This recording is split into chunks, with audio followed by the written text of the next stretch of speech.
Tonight on CTV News at 6. The need is great. People may or may not know, but the province really directs how many people we admit to the medical school every year. It's not up to us. Nossum University is increasing its student intake and incoming residents. It works at attracting and compensating doctors. We do a very good job at making sure that we have 24/7 coverage. The hospital in Timmins is looking for more physicians to fill in for others. And with theft and vandalism on the rise, broke the lock right off and the clothes were everywhere. Organizations that help others in Sudbury are changing their donation policy. CTV News at 6 with Tony Ryma and Rick Wyman with weather. Good evening and thanks for being with us on this Thursday, September 4th. A 4-month-long investigation has come to an end with child pornography charges for a 24-year-old Sault Ste. Marie man. He was first arrested in May 2025. According to detectives with the Technological Crime Unit, the accused had shared images in 3 online conversations. A court date has been set for next month. 2 people have been charged in Kirkland Lake in connection to copper thefts in the area. OPP launched an investigation in July after 3 separate thefts from mine sites and railway infrastructure.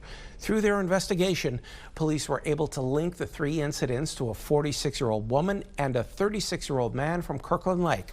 The pair have been charged with 3 counts each of breaking and entering and theft over $5,000. Police estimate the damage and stolen property was more than $200,000. North Bay Police are asking for the public's help after a break-in last night in the Douglas Street and Rose Avenue area. Around 9 p.m., they received a call from a homeowner who had come home to an intruder inside. The suspect fled before police arrived. The suspect is described as a white male in their 20s, approximately 5 foot 9 inches tall, wearing a dark-colored hat and sunglasses. Anyone with information, dash cam, or home security footage from that area is asked to call police or Crime Stoppers. Still in North Bay, firefighters were called to an apartment building on Drew Street this morning. According to the fire department, there was an extensive fire on the 2nd floor of the building. No one was hurt, and the cause of the blaze is under investigation. The Timmins and District Hospital is always in need of locums, physicians who can fill in for others who are on vacation or away from their jobs. But the hospital's chief of staff says it's not a cause for alarm. CTV's Lydia Chubak has that story. The Timmins and District Hospital frequently advertises its need for physicians who can fill in for others. Recently, it posted a list of about 12 specialties, including anesthesiology, pediatrics, psychiatry, and general surgery, that all require locums, doctors who fill in for others who are off or away. Dr. Doug Arnold is the Chief of Staff and Vice President of Medicine at Timmins and District Hospital. He says the requirement for locums is increasing because the shortage of physicians is a nationwide issue. So when everyone else is struggling, we're going to struggle even more. However, TADH doesn't let that get in the way of ensuring services continue, and that's because it works at attracting and compensating locums. We do a very good job at making sure that we have 24/7 coverage. So it's, we haven't had to close any services. And we apologize for that report. We hopefully will get to it a little later in our show. The Northern Ontario School of Medicine announced an increase in residency programs and an increase in availability for 2028 future doctors in Northern Ontario. CTV's Madison Merrier reports. Northern Ontario is short 350 doctors, according to the Ontario Medical Association. The government has known that. They know that we have this shortage. We know that some really important specialties are not available in the north. In response to the shortage, Nossum will be increasing student intake from 64 to 108 and incoming residents from 60 to 123. People may or may not know, but the province really directs how many people we admit to the medical school every year. It's not up to us. We have a university who's willing and able to take on more students. We have students who want those positions. We have patients who need those physicians to look after them. And we have a government who says, well, you'll have to wait for another 3 years before we will give you money to be able to take on more students. Dr. Green says that the increase in student admissions will help fill in the gap in healthcare in Northern Ontario, as many students who graduate from the program and residency stay in the north. Over 90% of our applicants are from Northern Ontario. We have a lot of Francophone and Indigenous students who are studying with us, and over half of our students who come into our undergraduate programs, that's the 4 years where they are in the MD program, end up working long-term in Northern Ontario. If they do this in Northern Ontario, the chances that they stay in Northern Ontario goes up exponentially. So this is a win-win for us. Northern Ontario School of Medicine has shown us that if you train them here, if you offer residency here, they stay here and they provide good care. What are we waiting for? Jelena says that she is happy with the provincial government adding additional seats to Nosum University. However, she criticizes the 3-year waiting time before it is implemented, saying that Canadians are feeling the burden of the medical system.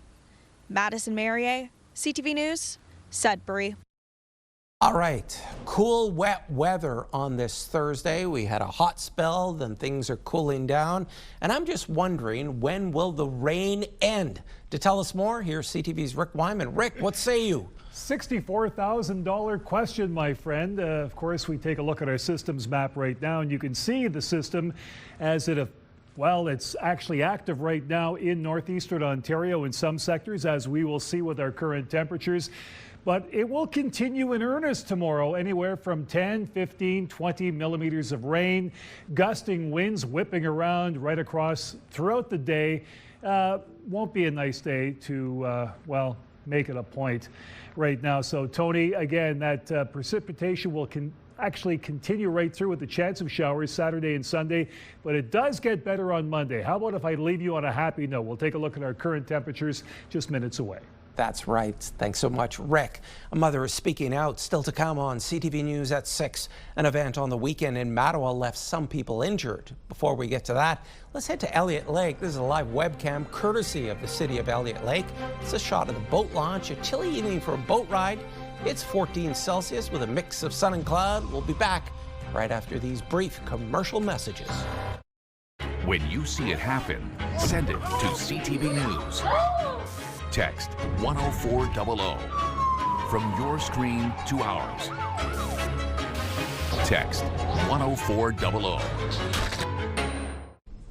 One of the world's largest forestry companies is cutting its lumber output in North America for the rest of the year. Interfor operates 5 sites in the Northeast, from Sault Ste. Marie to Elk Lake. It's unknown what this means for each location, but union officials say we need a trade deal with the U.S. before the slowdowns become the norm. CTV's Corey Nordstrom has more. In an official media release, Interfor announced that from September to December, they will reduce lumber production in North America by 145 million board feet, or roughly 12% of normal operations. In the Northeast, the company has sites in the Sioux, Gogama, Timmins, Nairn Centre, and Elk Lake.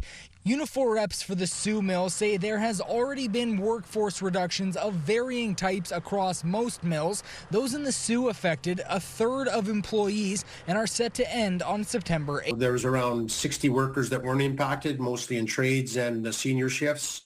And then the other shift were junior workers. They took every second week off, collected unemployment, and then ran a production week. So the total impact over a 2-month period was around 3 or 4 weeks of downtime on EI, but they weren't totally laid off for that period of time. Interfor officials declined an interview, but the media release stated that they would enact production curtailments through a combination of reduced operating hours, prolonged holiday breaks, reconfigured shifting schedules, and extended maintenance shutdowns. It's also noted that this is a result of persistently weak market conditions and ongoing economic uncertainty. There's always going to be recessions and there are always going to be slowdowns.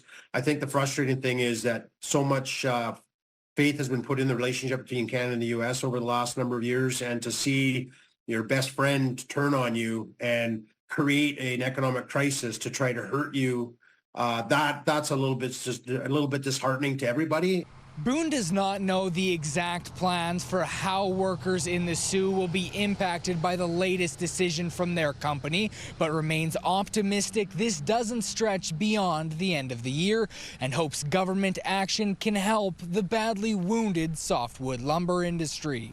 If Trump implements more tariffs on other than the softwood lumber duties that we're currently facing on, say, pulp and paper or OSB, obviously then we're going to have to react, and we're also going to have to react as a country and as a government to retaliate or to put pressure on the Americans to try to reach some kind of compromise. Corey Nordstrom, CTV News, Sault Ste. Marie.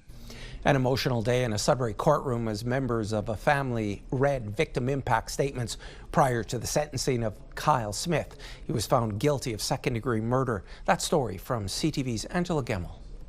5 members of Patrick McGregor's family spoke in court today of how his death 4 years ago has impacted their lives. Their statements were part of the sentencing submission from the Crown.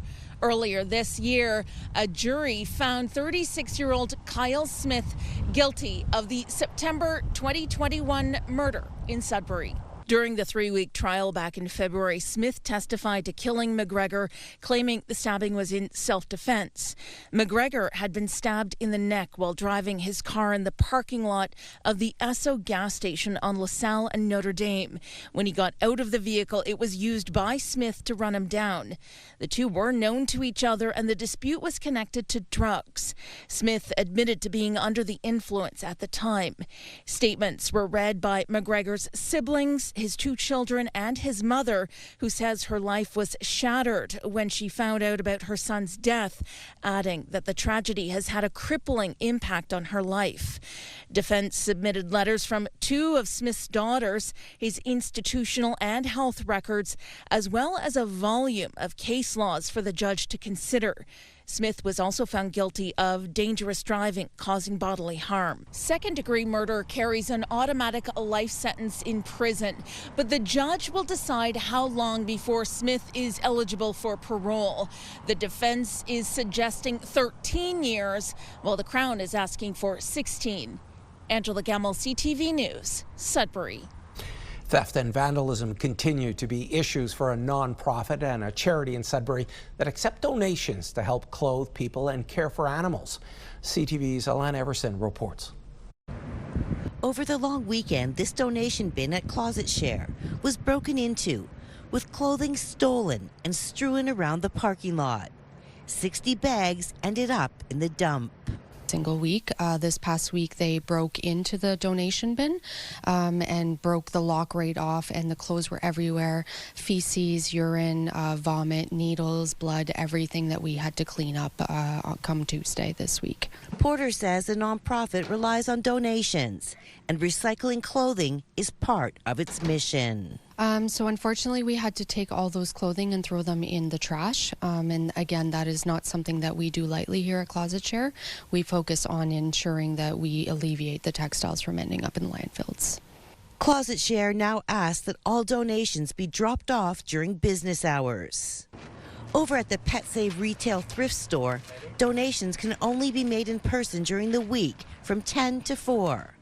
That's when there are more volunteers on site and to avoid other issues. We ask that you don't drop off outside of those hours because if there's no one here to accept them, then we find people are going through them, leaving a big mess in the parking lot, and then ultimately it becomes garbage because we don't know what's left in them. The store no longer keeps garbage bins on site because of hazards. It also costs the charity to haul it away. Even with locks and chains and strong locks, people were breaking in and causing severe damage to the bin itself, which we had to incur the cost for. And it just became a hazard because everything that was in the bin was now thrown throughout the parking lot, which is added extra work for our volunteers having to clean up, and we would be finding needles and all sorts of stuff, unwanted stuff. While Pet Save and Closet Share say they are very grateful for the community support they rely on. They hope people will drop off during business hours so donations can end up where they are intended to. Alana Everson, CTV News, Sudbury. A mother is speaking out about safety concerns following an incident that took place at the Smoke and Spurs event in Mattawa over the long weekend. She says the incident involved an ATV striking her and her 11-year-old son, as well as other festival goers during the Mud Bog racing event. Melissa Pye says they were standing by this fence as the bleachers were full when an ATV coming out of the mud ran through the fence, striking 5 people, leaving the group with minor injuries. She says first responders acted quickly. However, they were brought to hospital as a precaution. A lot of people want to put blame on the driver, which I've been in contact with her. She's a very sweet woman. She's a mother of kids as well, and she wants to give her heartwarming apology to everyone out there. Nobody here is to blame. It's an accident. Accidents happen. They could have been prevented, yes. But things like this have to happen, I guess, for us to learn from. And it's a good thing that nobody actually seriously got injured. CTV News reached out to event organizers but was told they did not want to appear on camera. Instead, a statement was provided via Facebook. It says, in part, all drivers, including the driver of the ATV in the collision, passed a breathalyzer test before continuing the event. Our team put in place new safety protocols promptly that allowed the show to go on. The safety of our guests is always our top priority, and we're proud of how quickly everyone worked together to ensure a safe outcome. Pye says she and her son continue to recover from their injuries. She adds she still hasn't received an apology from organizers. She hopes by speaking out, better safety measures can be taken for future events.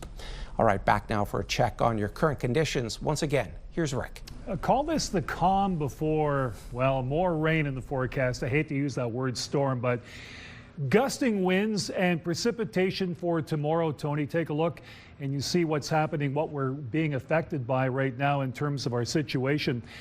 This is what we've got going on. And again, our current temperatures right now, not bad. We've got some precipitation in some sectors of northeastern Ontario. We've got some sun and clouds, some sunshine, and nicer temperatures. So we're going to get into the 7-day forecast in just a few moments, of course, with our pick of the day and a lot more. But I'll also stress the importance of the higher winds. We're talking anywhere from 50 to 90 kilometers per hour in some sectors. And I guess the only areas that are really going to be immune are Timmins and Sault Ste. Marie for tomorrow's higher winds. But again, we've got them in Sudbury, we've got them in Gore Bay, we've got them in Temiskaming Shores, North Bay, Perry Sound, and of course in communities in between. So again, we'll talk about that and a lot more. Our 7-day forecast just minutes away. Tony? Thanks, Rick. Planning Forum next on CTV News at 6. The Carney cabinet completes day 2 of its retreat in Toronto. What did the ministers decide? And will Canada be sending troops to Ukraine after the war with Russia is over?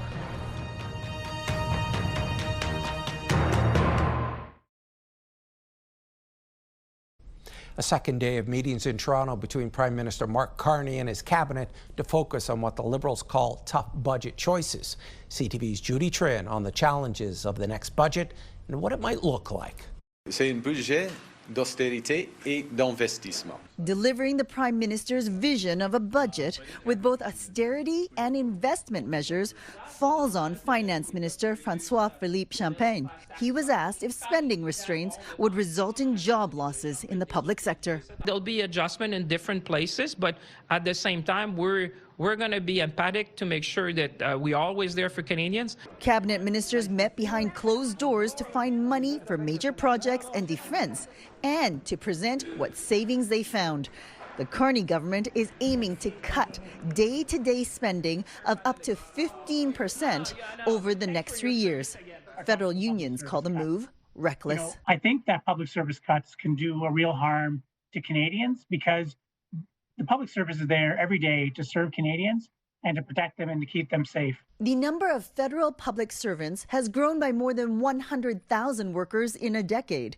The data shows that as of June, there were more than 357,000 public servants. We're certainly looking to see what the government proposes to do around addressing workforce, whether that's a direct cut or more of a careful attrition and reprioritization. He's doing neither investment nor austerity. What he's doing is even more bureaucracy, and spending. Complicating matters, the government will take in billions less in revenue this year.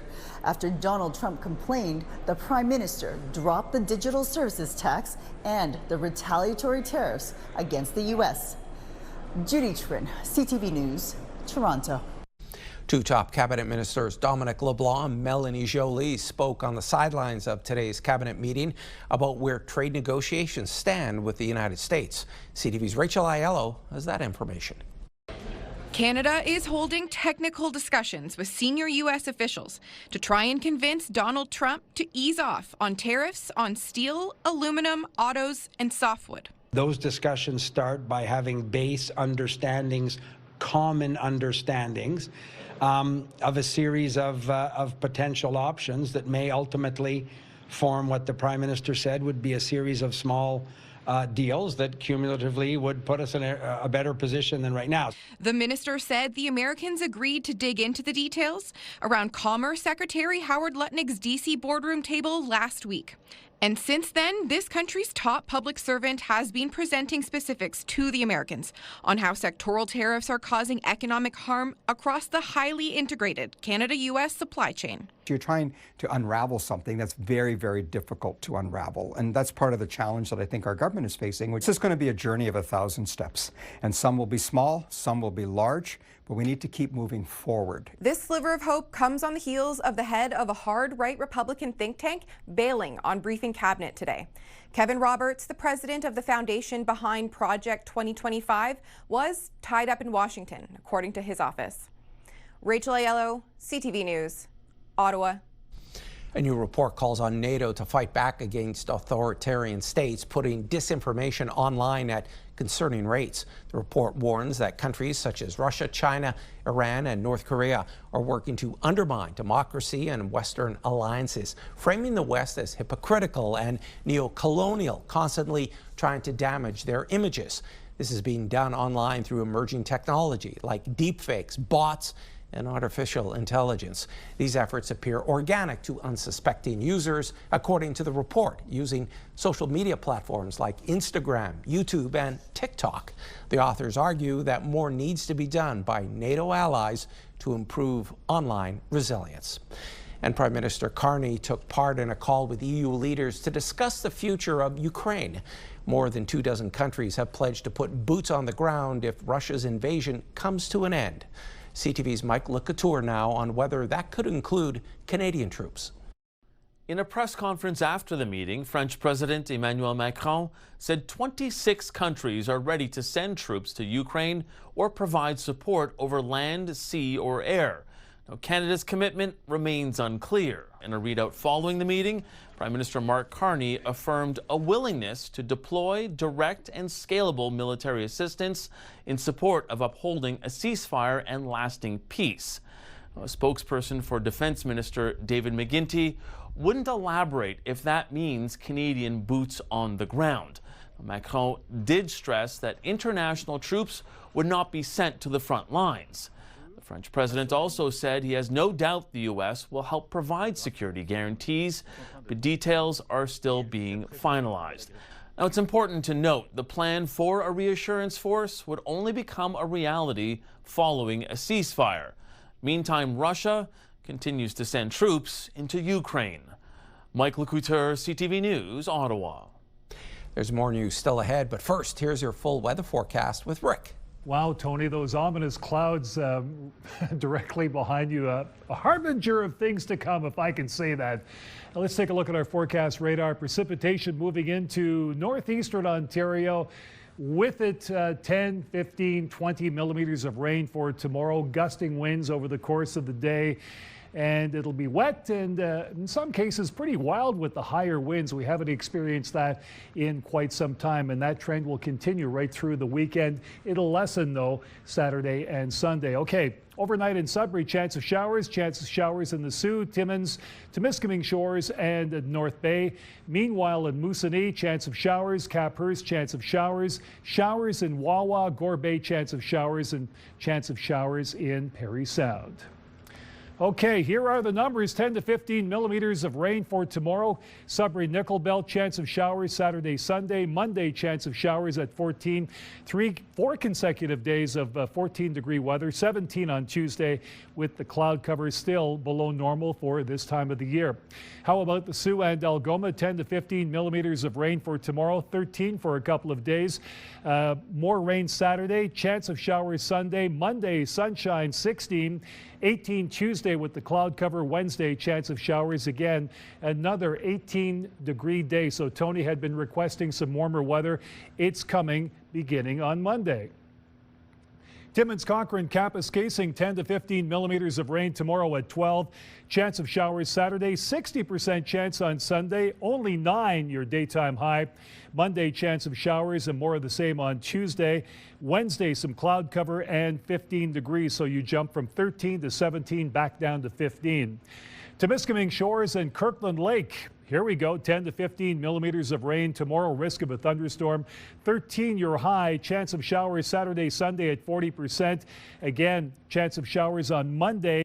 So you go from 15 to 12 to 13, back up to 18 Tuesday with the cloud cover. Wednesday, chance of showers and 16. Again, those temperatures all below normal.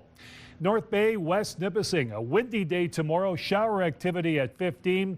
Chance of showers Saturday and Sunday, 15, 14, and 14 your daytime highs. Monday, you might get the odd sunny break with the chance of showers again. Tuesday, how about some sun and cloud? 19. That'll be a nice day. Wednesday, chance of showers, again, 17. So pretty well the same story for tomorrow. Gusty winds, and of course, anywhere from 50 to 70 to 90 kilometers per hour at times, and some rain, some precipitation, in some cases 10 to 20 millimeters. Pick of the daytime. Here we go. Neil Cooper sent this to me the other day, and I didn't get his location, his exact location.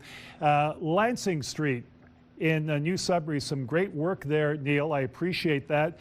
And of course, I love birds. So you see the artwork that went into these creations. And Neil, I really appreciate the pick. Stick around. Tony has more creativity coming up after the break. The Timmins and District Hospital is always in need of locums, physicians who can fill in for others who are on vacation or away from their jobs.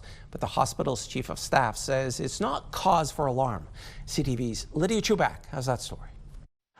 The Timmins and District Hospital frequently advertises its need for physicians who can fill in for others. Recently, it posted a list of about 12 specialties, including anesthesiology, pediatrics, psychiatry, and general surgery, that all require locums, doctors who fill in for others who are off or away. Dr. Doug Arnold is the Chief of Staff and Vice President of Medicine at Timmins and District Hospital. He says the requirement for locums is increasing because the shortage of physicians is a nationwide issue. So when everyone else is struggling, we're going to struggle even more.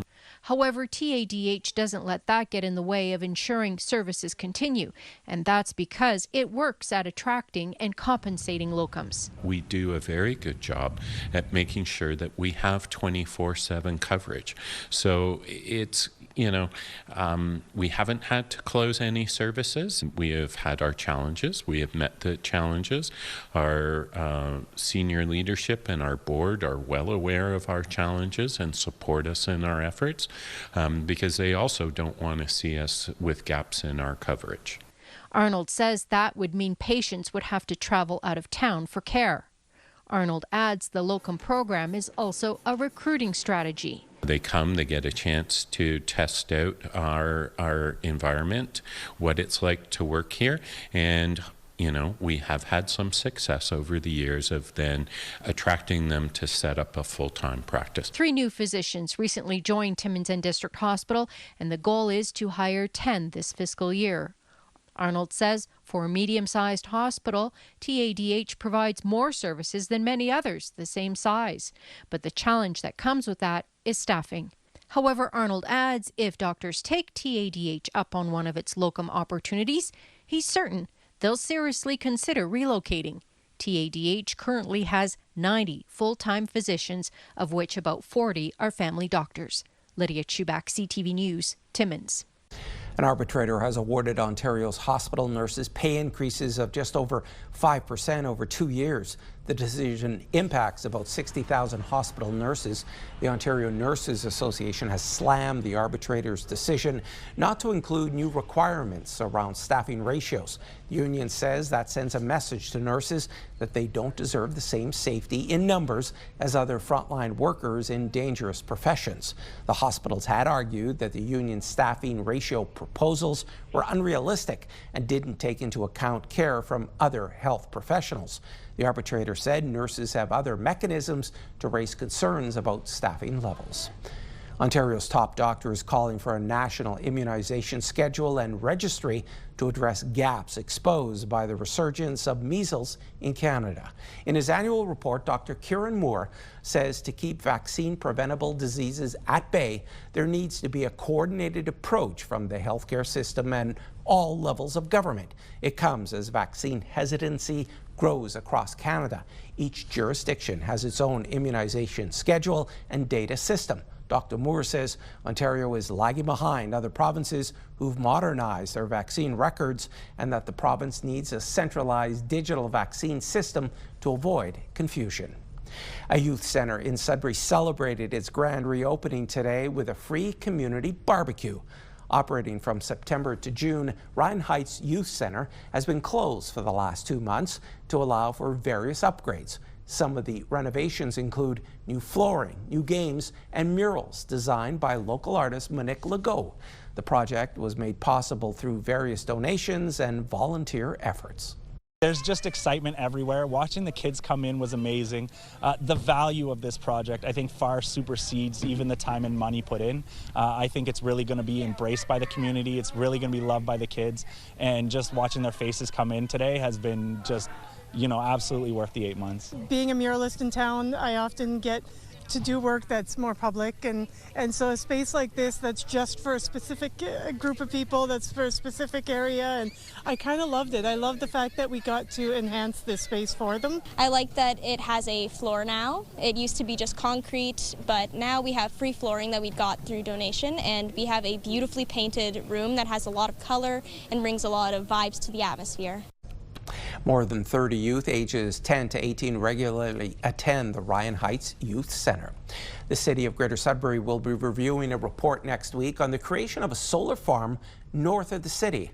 Sudbury Airport Solar LP has proposed building a solar energy project on 62.7 hectares of land near the municipal airport in Garson. The project is in response to an independent electricity system operator request for proposals which requires buy-in from the municipality before it can move ahead. The recommendation to council is to provide written support to Sudbury Airport LP with the hope that proposal will be chosen by the Crown Corporation. Public Health Sudbury and Districts is warning about blue-green algae in Lake Apsey, just south of Espanola. The Espanola water treatment plant has an effective barrier for the algae and is able to reduce the level of toxins in the water. But those in the area not drawing from the municipal water supply aren't protected. Public Health is reminding people not to use water from the lake and that boiling it does not remove the algae or its toxins. If you're looking to catch a ride on the Chi-Chi-Mon, there's still some time left in the season. Owen Sound Transportation Company announcing this week that it's moving from 3 sailings a day down to 2 for the remainder of the season. The Chi-Chi-Mon has been carrying tourists and travelers from Manitoulin Island and Northern Ontario down to Tobermory for more than 50 years. The season wraps up on October 26th. 2 Saskatchewan plumbers dug up a piece of the province's prehistoric past. CTV's Brittany Poitras now on the exciting discovery.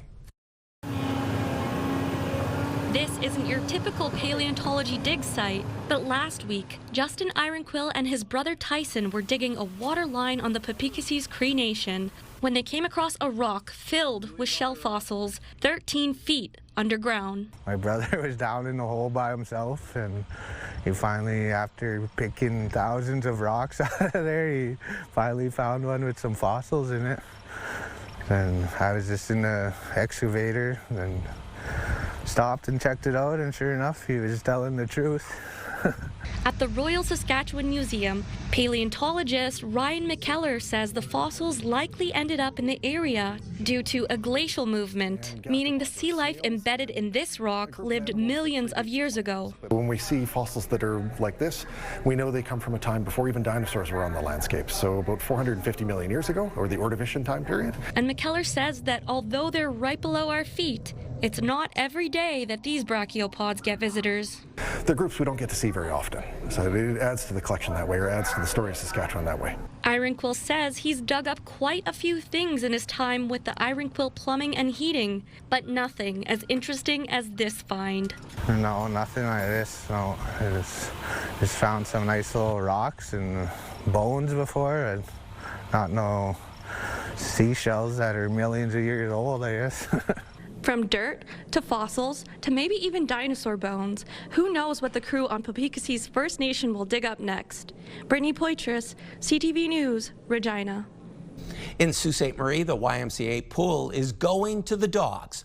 This Saturday, the Y is giving our canines a chance to take a dip in the pool before the start of the Y's annual pool maintenance closure. For a minimum donation of $10, you can bring your small dog up to 25 pounds between 10 a.m. and 11 a.m. And then big dogs, 26 pounds and up, will get to go in the pool from 11 a.m. until noon. Don't forget to bring proof of your pet's vaccinations. He had a great junior hockey career. Still ahead on CTV News at 6. People are remembering former NHLer Lonnie Loach of Timmins Shores, who passed away this week. Clothing provided by Laura, Melanie Lynn. Former NHLer and Timmins Shores native Lonnie Loach has passed away. Loach made a name for himself as a standout player for the OHL Guelph Platers, winning Rookie of the Year. He made his professional hockey debut in Saginaw and Fort Wayne before being selected in the expansion draft by the Ottawa Senators. He also played 50 games with the LA Kings and joined the Anaheim Mighty Ducks for their inaugural season. And Loach was also active in running the hockey school in Englehart. Loach was 57 years old. Memorial contributions are being accepted at Community Cancer Care in New Liskeard. Hockey season is just around the corner and our OHL teams are busy. 2 of them were on the ice yesterday, and we have 2 big wins to report, both of them ending in shootouts. The North Bay Battalion come out on top over the Ottawa 67s at home with a score of 4-3. And the Sudbury Wolves faced off against the Rouyn-Noranda Huskies in Timmins at the McIntyre Arena. They're sending the Huskies home with a 4-3 loss. And only one preseason game over in the NOJHL. The Iroquois Falls Storm and the Hearst Lumberjacks went head-to-head. The Lumberjacks winning this one 7-2. Ottawa Senators fans will notice a few changes. The team gears up for the 2025-26 season. CTV's Dylan Dyson has more on how the Sens are hoping to keep the momentum going after their first playoff appearance in nearly a decade. In the lead up to a new season, the Ottawa Senators will have a new look. The team unveiling its new 3rd jersey at Wednesday's fan season preview, but that's not the only change fans will see at the Canadian Tire Centre this season. We've made a fairly substantial investment this year in new seats in the lower bowl. We've had a lighting reinvestment. We've got restaurant upgrades, 2 new elevators going in this year, parking lot upgrades. Marking 30 years at the CTC this season, the team investing heavily in the fan experience after recently announcing an agreement to build a new arena at LeBreton Flats. We're in that phase now. We're certainly doing that work, the planning and the development phase. It'll take some time, and we hope to be bringing stuff forward for people to look at over the next 3 or 4 months. I think it's going to be great for the city, great for everybody, and maybe just attract, a different area of fans that, can join Sens Army. So whatever happens is meant to be, and I think it's going to be great for the organization and the city as a whole. But with memories still to be made at the CTC, the Senators are bringing new food and drink items to fans, like an espresso martini and a smoked braised beef grilled cheese. So we have 3 different types of cheese. We braise the beef shank overnight. We make a nice tomato ragu with some black beans in it, and we braise it in a little bit of Molson beer and also some jus. So we just flake that out, put that on between the bread, and it's probably one of the best sandwiches I've had. And after making the playoffs for the first time in 8 years, the team is looking to capitalize on that success. Our goals are set. They're raised. They're higher, and it's not just about getting in the playoffs, but having that playoff mindset right from the start of the season. We're really hoping to continue where we left off. Like the fans really fell in love with this team last year. They were the story. He said, what was the story of last season? It was the fans. So we're hoping to pick up opening day on October 13th where we left off. Dylan Dyson, CTV News. The NFL is officially back tonight with the reigning Super Bowl champion Philadelphia Eagles hosting the Dallas Cowboys in the kickoff to the regular season. The Eagles will begin their title defense with many roster pieces returning, like last season's Offensive Player of the Year running back Saquon Barkley. Their division rival, the Cowboys, are looking to get back into the playoffs, but will be in tough after trading linebacker Micah Parsons to the Packers. Nominees have been announced for the Ontario Folk Music Awards in Ottawa next month. Adrian Sutherland is among the nominees, making the shortlist in 2 categories. The singer-songwriter from Attawapiskat First Nation is nominated for Music Video of the Year for his song Precious and for Album of the Year for Precious Diamonds. Sutherland is the only nominee from the North. Iconic Italian fashion designer Giorgio Armani has died. They don't really get any bigger than Armani, the Italian fashion house that he started, issuing a statement saying that with infinite sorrow, the Armani Group announces the passing of its creator, founder, and tireless driving force, Giorgio Armani. The 91-year-old became synonymous with modern Italian style. He had been unwell and had to miss Milan Fashion Week back in June for the first time. A funeral chamber will be set up in Milan this weekend, with a private funeral to follow on an unspecified date. Director James Gunn is leaping tall sequels in a single bound, and Oscar winner Catherine Bigelow has an explosive thriller headed to the small screen. David Daniel has those stories in tonight's Hollywood Report. Hey buddy, eyes up here. Superman is still soaring in theaters, and now we know something about the sequel. Writer-director James Gunn announced on social media, Man of Tomorrow is due in theaters July 9th, 2027. Superman, which has grossed more than $600 million worldwide, introduced Millie Alcock as Supergirl, whose film Woman of Tomorrow opens next June.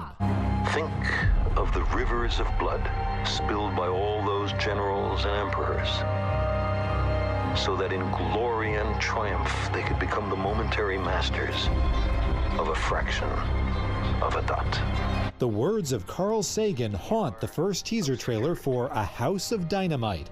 Oscar winner Catherine Bigelow directs the thriller about an impending missile strike on the U.S. The film received an extended standing ovation at the Venice Film Festival this week. It debuts in select theaters October 10th and on Netflix October 24th. In Hollywood, I'm David Daniel. A new report from Desjardins says the rise of gig work, artificial intelligence, and rapid population growth has affected the job prospect of Canada's youngest workers. The latest labour force survey from Statistics Canada shows unemployment for workers between 15 and 24 are at a 15-year high outside the COVID-19 pandemic. The Desjardins report notes the rise of the gig economy, or app-based work, often includes barriers for young people. It also found that young international students, or children of those who have recently arrived to Canada that are now old enough to enter the labour force, are struggling to find work today compared with those born in Canada. New numbers are out that show how much Canada is exporting to the world. BNN Bloomberg's Marilla Fernandez has more on that and other business headlines. Canada had a smaller merchandise trade deficit in July than expected.